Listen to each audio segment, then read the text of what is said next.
I shouldn't admit this out loud, but the first time I really noticed her, it felt like my chest caught fire. Her name's Anna. She lives next door. I'm 22, she's, well, old enough to make me second-guess why I keep finding excuses to see her. But that day, none of it was planned. It started with her porch light flickering. I was heading out, backpack slung over my shoulder, when I saw her standing there with a step stool she had no business climbing. The bulb was dead, the stool wobbly, and she was stretching higher than she should. "Want me to do it?" I called out before I could stop myself. She turned, strands of dark hair brushing across her cheek, and gave me a look like she wasn't sure if I was joking. Her lips curved, not quite a smile, more of a measuring glance. "You any good with light bulbs?" I laughed, a little too quickly. "Better than watching you break your neck." She let me take the stool, her hands brushing mine as she handed it over. Just that, skin against skin, and my stomach twisted. Her hand lingered a second too long, though maybe I just wanted it to. Inside, her hallway smelled faintly of coffee and something floral, like she'd sprayed perfume hours ago, but it still clung to the air. The light bulb was a small thing, barely 5 minutes of work, but the silence in that space stretched longer. She stood close, watching, arms folded loosely, eyes sharper than I expected. "You're in school?" she asked. "Yeah, finishing up. Mostly nights." She nodded like she already knew, like she noticed more than she should. Her gaze drifted past me, then back, settling on my face in a way that made me swallow hard. I twisted the bulb tighter than necessary just to have something to do with my hands. When the light flickered on, she exhaled softly. "You saved me from falling. It wasn't a big deal." Her head tilted. "Maybe not to you." That line stayed with me. The way she said it, half playful, half something else. I wanted to ask what she meant, but I didn't. Instead, I carried the old bulb down, too aware of the quiet between us. "Do you want coffee?" she asked suddenly, as if she regretted it the moment the words left her mouth. "Sure." My voice cracked like I was 15 again. She laughed under her breath, turned away to hide it. I caught the way her shoulders lifted, a little embarrassed, and it made her feel less untouchable. The kitchen was small, tidy, sunlight slipping through thin curtains. She poured coffee into mismatched mugs, handed me one.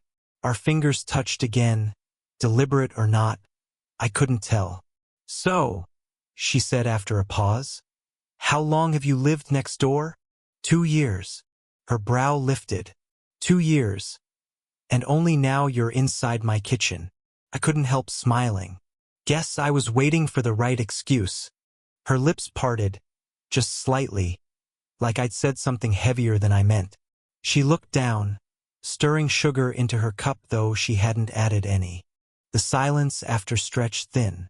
My pulse drummed in my throat.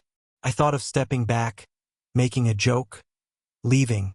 Instead, I set my mug down, the porcelain clicking louder than it should. She looked up at me then, eyes steady, unreadable. And in that quiet, she said the line that froze me where I stood. "I've waited years for this night." The words hung there, heavier than the air in her kitchen.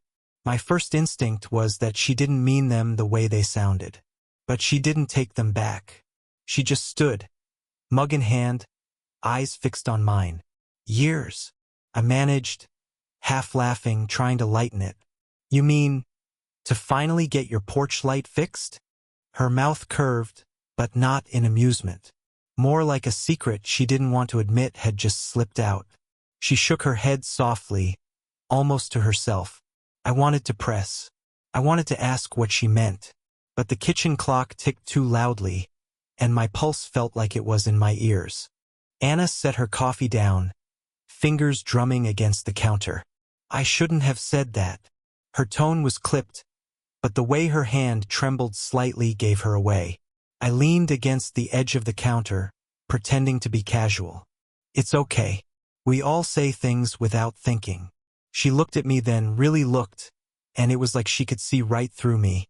I felt exposed, standing there in her kitchen, like every secret thought I'd ever had about her was suddenly obvious. "I just got out of something," she said finally, voice quieter, more fragile. "Messy. A long time coming, but still messy. A breakup. Divorce, maybe." The pieces fell into place. Her closed curtains at night, the car in the driveway less often, the faint edge of exhaustion she carried in her smile. I should have stepped back. Neighbors don't cross that line. 22-year-olds don't walk into kitchens and drink coffee with women who carry the weight of years more than they do. But instead, I found myself noticing the way her thumb traced the rim of her mug, slow and absent, like she needed to ground herself. The way her eyes softened when she looked away, as if she didn't want me to read too much in them. Cleared my throat, tried to redirect. "Well, if you ever need help around the house, you can just knock. Saves you from climbing unstable stools." She smiled then, faint but real. "That's generous." A pause. Then quieter. "But I'm not sure generosity is all this is." The words struck harder than they should. My ears burned. She wasn't wrong. Helping her wasn't just about the light bulb. It was about finding a reason to be close, to hear her laugh, to see if she'd let me in, even for a moment. The silence thickened, neither of us willing to break it. I traced the edge of my cup, wishing I had something clever, something safe to say. Instead, what slipped out was softer than I intended. "You don't have to be alone tonight." Her eyes lifted to mine, sharp, searching, but not angry. Something else flickered there, something unsteady. She stepped closer, just enough that I caught the warmth of her perfume again. Her hand, tentative, brushed against my arm. Her words, "Stay a little longer," echoed louder than the clock on her wall. I told myself it was just coffee, just neighborly politeness stretched a little too far. But as I sat back down, she didn't return to the other side of the kitchen. She leaned against the counter beside me, closer than before. The air felt different now, charged, like something fragile had been cracked open between us. "So," I said, my voice thinner than I liked, "what exactly did you mean earlier? About waiting years?" She inhaled slowly, eyes narrowing, not in annoyance but as though she was weighing the risk of honesty. "Sometimes you notice someone, long before you're allowed to." Her words made my throat tighten. I wanted to answer, to tell her she wasn't alone in that, but I caught myself. Saying it out loud would cross something I couldn't uncross. Instead, I gave a crooked smile. "That sounds complicated." Her laugh was soft, almost bitter. "Complicated doesn't even begin to cover it." She looked down, and her hair slipped forward. Without thinking, I reached out, brushed it back behind her ear. My fingers barely touched her skin, but it was enough to freeze us both. Her lips parted like she might say something, but just then, ring. The sharp sound of her phone on the counter snapped the moment in half. She flinched, grabbed it quickly, turned her body slightly away as she answered. Her voice lowered, brisk, practiced. "Yes, no, I told you I needed space. Please don't call right now." A pause, a sharper tone. "Goodbye." The line clicked dead. She set the phone down harder than necessary, her hand trembling faintly. I shouldn't have looked at her then, but I couldn't stop. There was a rawness in her eyes. Anger, sadness, and something else underneath. "I'm sorry," I said, though I wasn't even sure what I was apologizing for. She shook her head, forcing a smile that didn't quite land. "Not your fault. Wrong timing, that's all." But when she turned back toward me, there was no distance in the way she stood. If anything, the interruption had stripped away the last layer of formality. My chest ached with the urge to step back, to make some excuse, to run before I said something I couldn't. But the words pressed at the back of my throat anyway. "I've thought about you too." I bit them down hard. My hand gripped the edge of the chair until my knuckles hurt. But then she reached out, lightly resting her palm on my forearm. "You don't have to leave yet," she murmured. The heat of her touch spread fast, stealing whatever resistance I had left. I swallowed, meeting her eyes. Anna! Her gaze didn't waver. She was close enough that I could see the faint smudge of mascara under her lashes, the rise and fall of her breathing. The line between what we should and shouldn't do blurred so thin I could barely see it anymore. And in that moment it felt like we were about to cross it. Her hand was still on my arm. Light, careful, but too much. My pulse raced under her touch, and I wondered if she felt it. I should have pulled back. I knew that. But instead, I found myself leaning in, as if the gravity between us had been waiting years for this. Anna? Her name slipped out softer than I meant, like a secret I'd been carrying too long. She didn't move her hand. Her eyes lifted to mine, steady and vulnerable all at once. Do you ever think about things you're not supposed to? The words hit me like a confession. My chest tightened. All the time. Her lips parted slightly. A sharp breath caught between us. She didn't look away, and I didn't either. The kitchen shrank around us until it felt like we were standing inside a moment we weren't allowed to have. I shouldn't say this, she whispered. But when I heard your voice tonight, when you offered to help, something in me hoped you'd come in. I froze. Every reason I told myself to stay distant, every excuse to pretend my thoughts about her weren't real, they all cracked under that sentence. I wanted to tell her I'd thought about her too, that I'd watched her car pull in at night, lights flicking off, and wondered if she ever felt as alone as I did, that the sound of her laugh through the thin walls sometimes made me stop what I was doing, just to listen. But the words stayed trapped in my throat. If I let them out, there'd be no way back. Her hand slipped slightly, brushing the inside of my wrist. A shiver ran through me. Anna, I said again, my voice breaking this time. This feels... I stopped. Dangerous? Wrong? Perfect? None of those words fit. She tilted her head, her eyes searching my face as if she was waiting for me to choose. Feels what? The silence stretched, pressing down on us. I swallowed hard, my hand lifting before I could stop it. My fingers hovered near hers, aching to close the distance. But then I pulled back, just barely, enough that my chest ached with the effort. This isn't simple, I muttered. She gave a hollow laugh, soft but sharp. You think I don't know that? Her voice cracked on the last word, the bravado slipping. For the first time since I'd known her, I saw the weight she carried, loneliness, regret, maybe even fear, and beneath it something else. The same pull I was trying and failing to fight. The clock ticked. Neither of us moved. Finally, she spoke, her voice a whisper so fragile it almost broke me. Tell me I'm not the only one. I stared at her, words clawing at my throat. The air between us felt alive, trembling, ready to break. But I didn't answer. Not yet.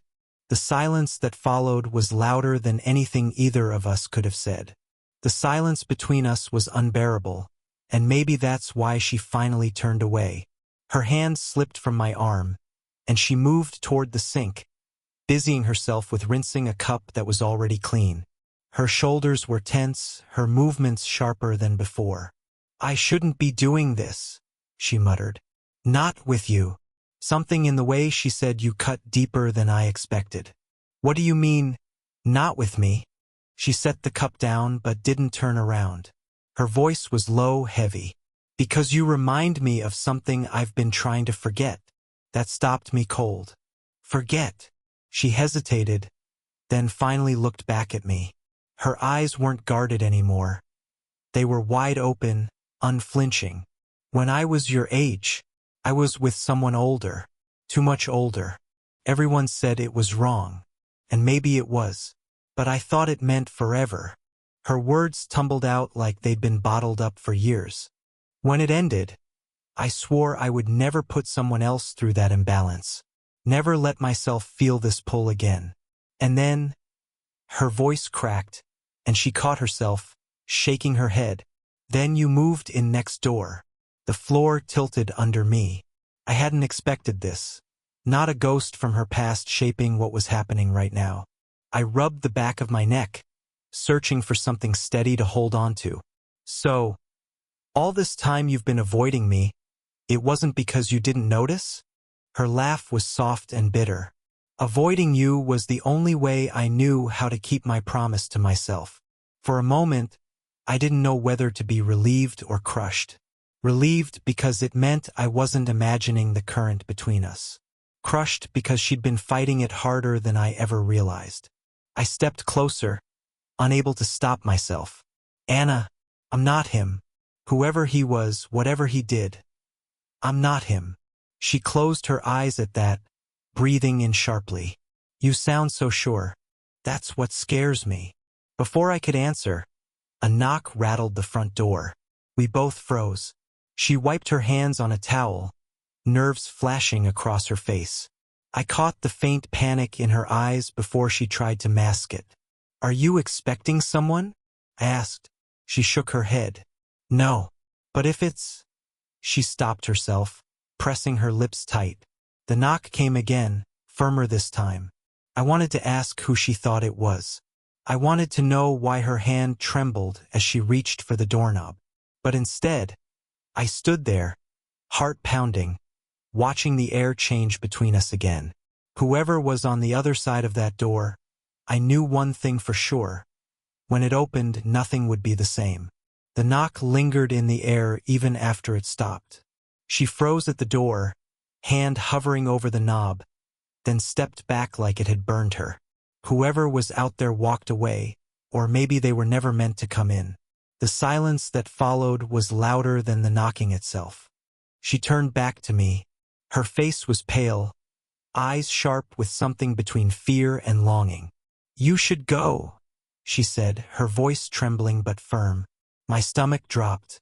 That's it? After everything we just... Please, she cut in. If you stay, I don't know what I'll do. And I can't... She trailed off, pressing her palms against the counter, as if she needed the solid weight of it to hold herself steady. I wanted to obey. Walking out would have been easier. But the truth was clawing up my throat, demanding to be said. And if I left now, it would eat me alive. I can't pretend anymore, I blurted. Her head snapped up. I can't keep acting like I don't notice you, like I don't stop myself from looking every time you walk past, like I haven't wondered, 1,000 times, if you feel it too. My voice cracked. I can't keep it in, Anna. Not tonight. The words hung between us, naked and irreversible. She swallowed, lips parting as if to argue, but no sound came out. Her eyes glistened, and she shook her head slowly, almost in disbelief. You think I haven't felt it? She whispered. Every time I hear your door close, every time I tell myself not to glance through the window, not to hope you'll say something? I've been at war with myself for years. I stepped closer. She didn't move away. Then why keep fighting? I asked softer now, like the question itself might break. Her laugh was wet with unshed tears. Because I don't want to ruin you. Because if this goes wrong, I'll be the one who carries the blame. Again. I shook my head, aching at the cracks in her voice. You don't get to decide that for me. Not anymore. The space between us collapsed.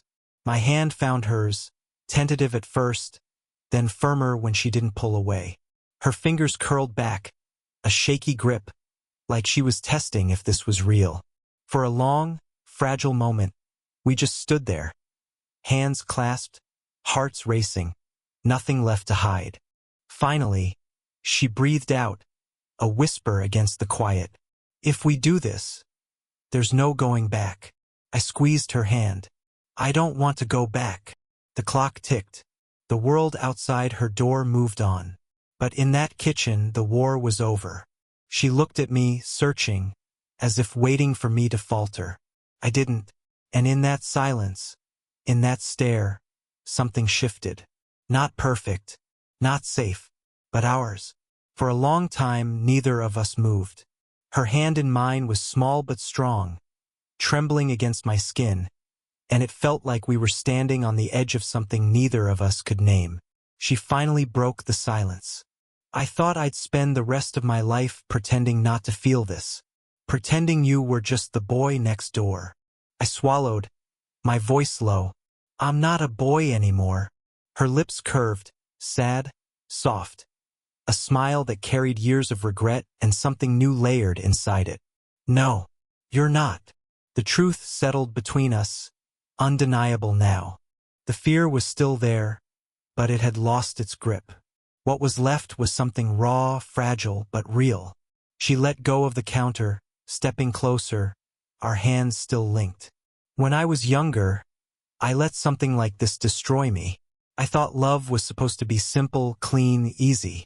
But it never is. Not really. I searched her face, every line and shadow lit by the dim kitchen light. Then maybe that's what makes this different. It's not supposed to be easy. It's just supposed to be ours. Her eyes shone, and I realized she wasn't just looking at me. She was seeing me. Not as a neighbor, not as a reminder of the past, but as someone choosing her, right here, flaws and all. She exhaled, finally letting go of the weight she'd carried. You're too young to know what forever means. I smiled faintly. Maybe, but I know what tonight means. The tension that had hung over us all night eased, melting into something steadier. The fear didn't vanish, but it no longer owned us. She nodded, almost to herself, then squeezed my hand and whispered, "Then let's not waste it." That was how the night ended. Not with fireworks, not with certainty, but with a choice. A choice to stop running, to stop pretending, to step into the mess of it, knowing it wouldn't be perfect, but knowing it mattered. When I left her house later, the porch light I'd fixed was glowing steady in the night, spilling warm gold across the steps. Felt like a sign, a reminder that sometimes the smallest act, changing a bulb, knocking on a door, can change everything. And for the first time in a long time, I didn't wonder if she noticed me. I knew she did.